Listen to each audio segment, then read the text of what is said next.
been a while since I've been here.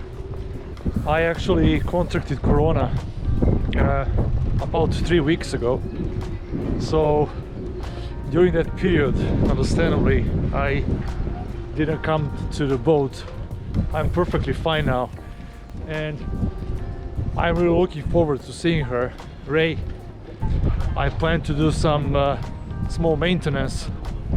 Yeah, check out what needs to be done.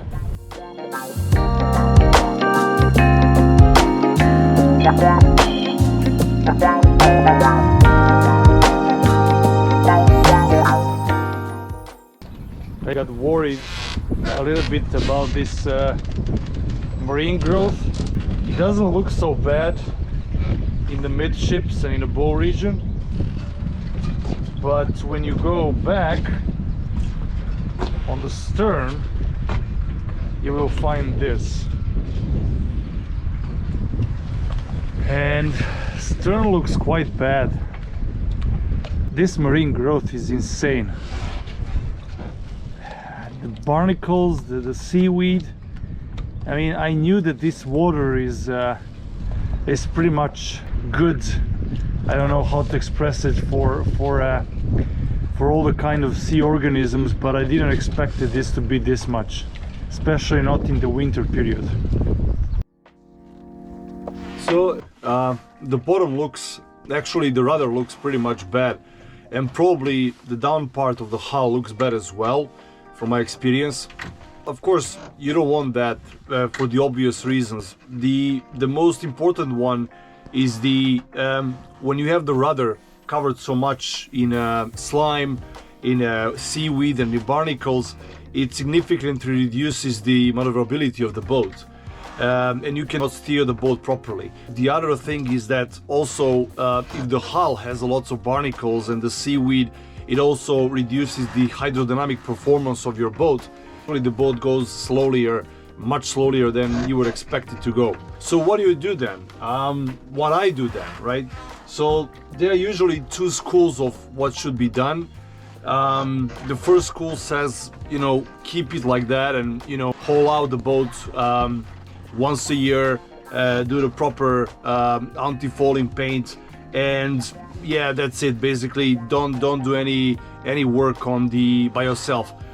However, if you want to save the money, which I obviously try to do, you essentially, what you do is you buy the snorkeling set and you go down and you do your job yourself. I prefer to occasionally, from time to time, dive into under the hull and do the maintenance myself. For this particular task, you would need the scraper, preferably metal one, with the scotch-brite tape. Then you definitely need the wetsuit in case the water is cold, and usually it is, because this is a Pacific Ocean here. And also what you need is a proper snorkeling gear. Last but not least, don't forget to bring your safety gloves.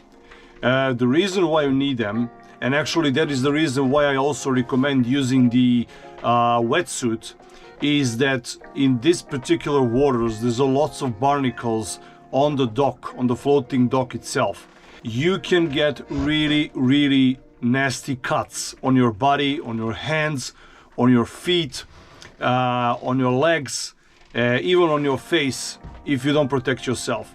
And since you're using the hands all the time to push yourself from the dock or from the hull, you might definitely need to use the safety gloves. I recommend industrial ones because I found them to be most suitable. They're quite cheap. Even with all this equipment that I used, I still, you know, could find on my hands and on my ankles a couple of really, you know, bad cuts that I was not even aware while I was in water. But once you get out, it starts bleeding really bad. The people who oppose this kind of methodology are arguing that, you know, by using the scraper you can actually damage further your paint on the hull, which is true. Once you finish the cleaning, next time you will have even more biofouling, and it will make things actually worse. However, the painting season is about to start soon, in 3 months, so I will definitely take a risk and do the job myself. Okay, so that's it. Let's suit up.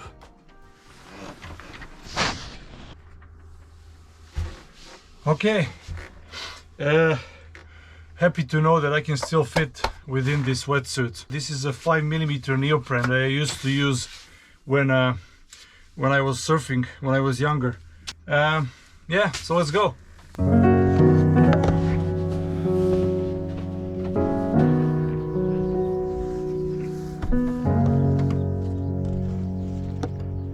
What is good is that there's no much wind today. Actually, there's no wind at all. You cannot probably see, but the wind turbine there is not moving at all, and the startup wind speed for the turbines is 6 knots. So why is that important? That's important because once you're in the water, especially when you're in a narrow area like this one here between the floating dock and the starboard side of your boat, you don't want to have too much wind, which will actually, you know, jerk the boat, sway the boat left and right, which maybe it could be very dangerous. You can finish up in this space between the boat and the floating dock with your head or your limbs pinched in between. And as I said already, this is really dangerous here. Some of these barnacles, they can really leave you nice scars. So yeah, no wind, better for operation like this. But one more important thing from the safety aspect is that you have to make sure that the power is off. The AC power is completely turned off. You don't want to electrocute yourself when entering the water. So I recommend not only to turn off the switch, I also recommend to completely take the cable out, just to make sure.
Okay, I'm back on a boat now, and I have to admit it was freezing. It was freezing. I stayed below like 45 minutes. I started showing slight signs of hypothermia. I mean, no wonder I didn't have any proper, you know, head cover. My arms were covered with those industrial gloves. They're not really there's no any insulation in them. It was quite challenging job, but I successfully clean up the rudder.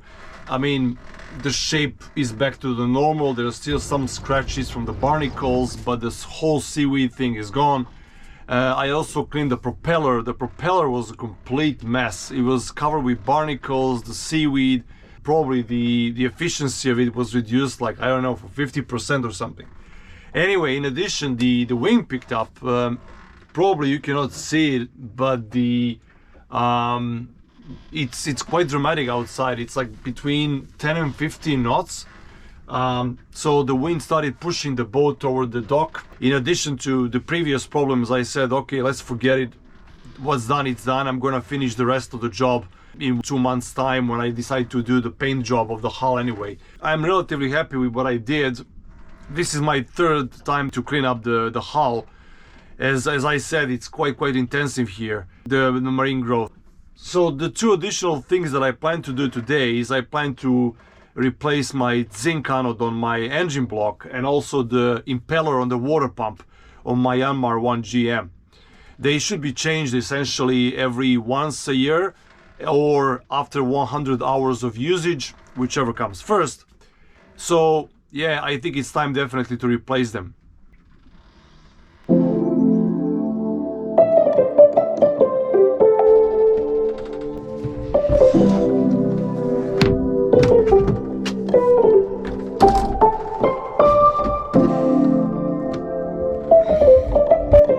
Okay, now this whole cover has to come off, otherwise I cannot access the components that I want to replace.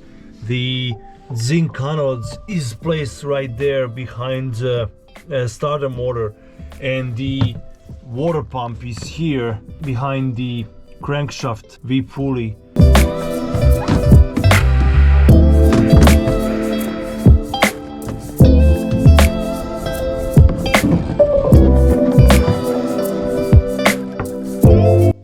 One more important notice is that since both impeller and the zinc anode are part of the seawater cooling system, you have to make sure that you close your Seacock valve before you work on any of these, unless you want to flood your boat, of course. In my case, the Seacock valve is located here in a battery compartment. Okay, that's it. So here is the impeller kit from Yanmar that I purchased a couple of days ago, all original parts, here made in Japan. It contains the manual for the installation.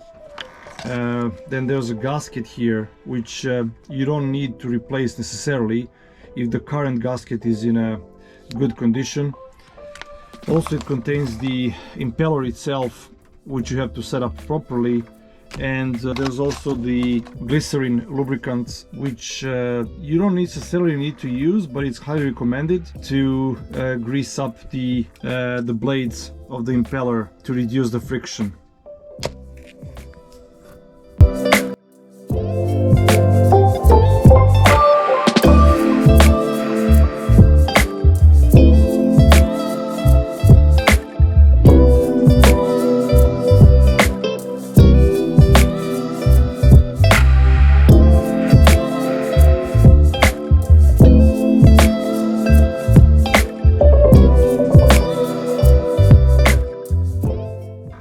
And this is how the gasket looks like. It's pretty much worn out, so I definitely have to replace this.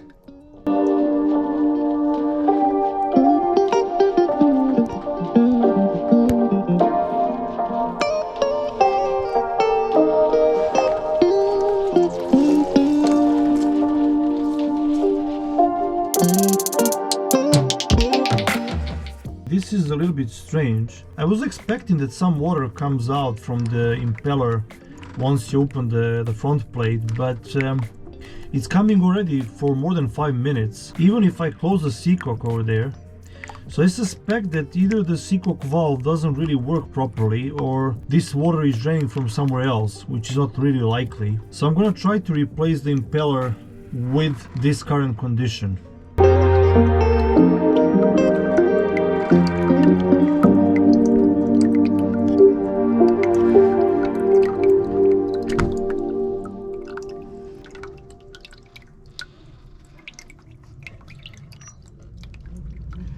So one of the things you want to do is, before you put the impeller back, you want to make sure that the cover is properly cleaned. There's lots of salt here and some corrosion, and also what is probably the most troublesome is the remains of the old gasket that needs to be removed before the new one is put back. So essentially you need a sandpaper. I took a really fine one. I don't know what should be the grain size, but I think this is like a 600 or 500, I'm not sure. But I'm gonna try to polish this as much as possible to make it fit tight with for the next assembly.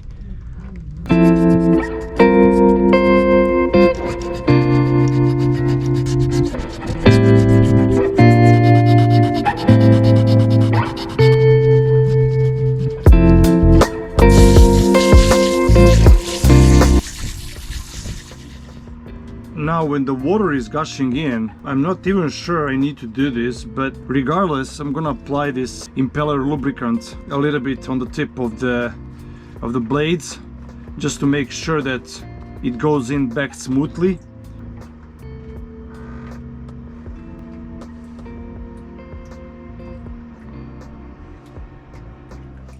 Also, when you clean, you have to make sure that these contact surfaces on the flange of the impeller also needs to be cleaned. Now let's try to put it back.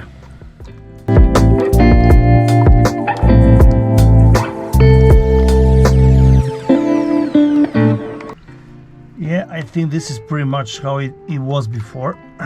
You want to make sure that the blades of the impeller are in the same direction as they were prior to the installation. Now I put back the gasket together with the plate.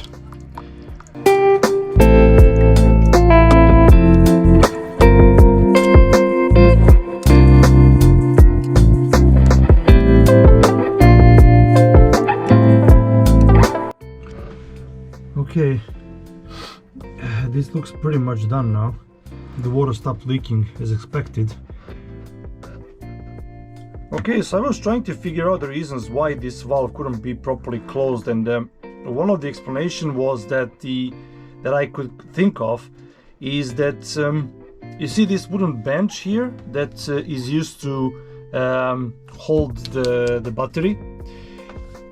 This bench was previously, before I moved it a couple of weeks ago, was touching the valve handle, as you can see here. So could be that because of the movements of the boat, the plate was making a constant pressure on this valve handle and actually bending the valve itself inside.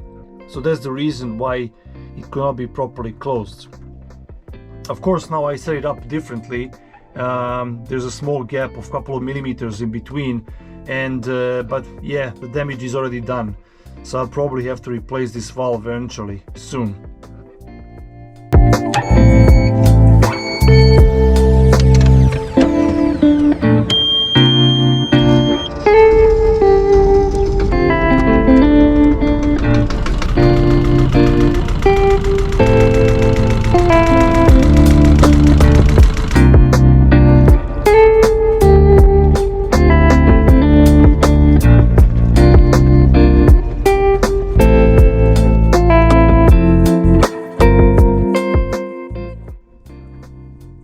Okay, the second thing we need to replace is the zinc anode. It doesn't look so bad. I've seen worse on the other people's boats, but it should be changed.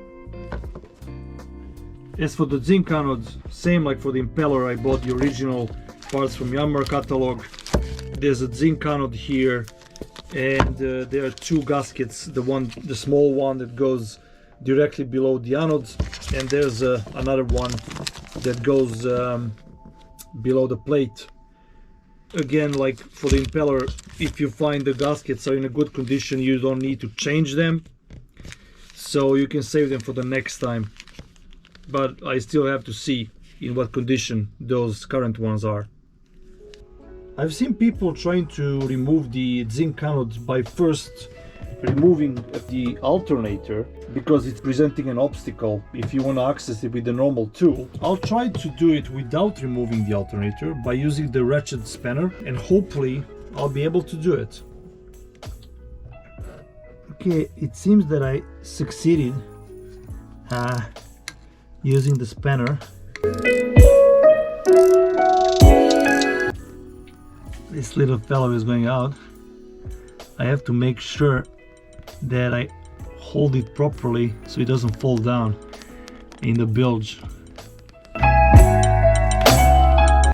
Let's do the second one. With a little acrobatics, I successfully made it from this side. Below the alternator, I succeed putting the spanner, and yeah, it's more loose now, so I'll be able to remove this whole plate.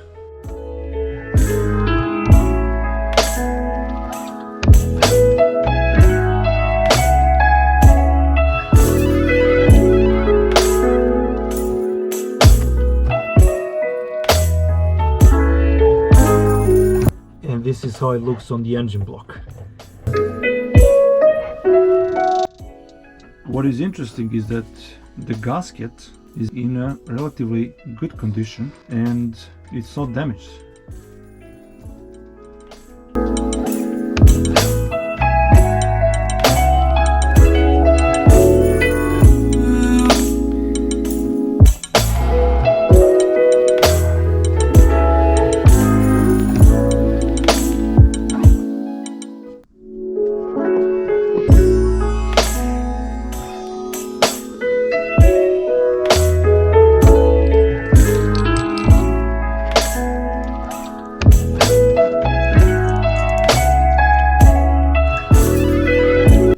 And then you have to put the gasket back and it's ready to be assembled again.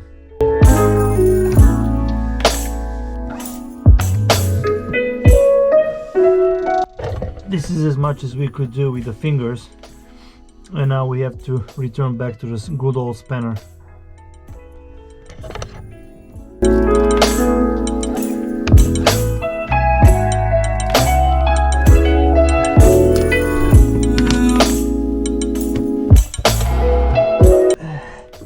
And that's it.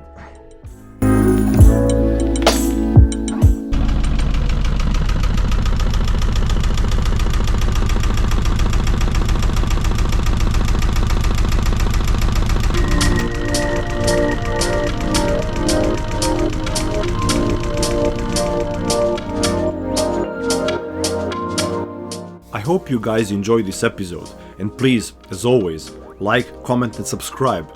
And don't forget to hit that bell button for notifications about future contents. Thanks again and see you soon.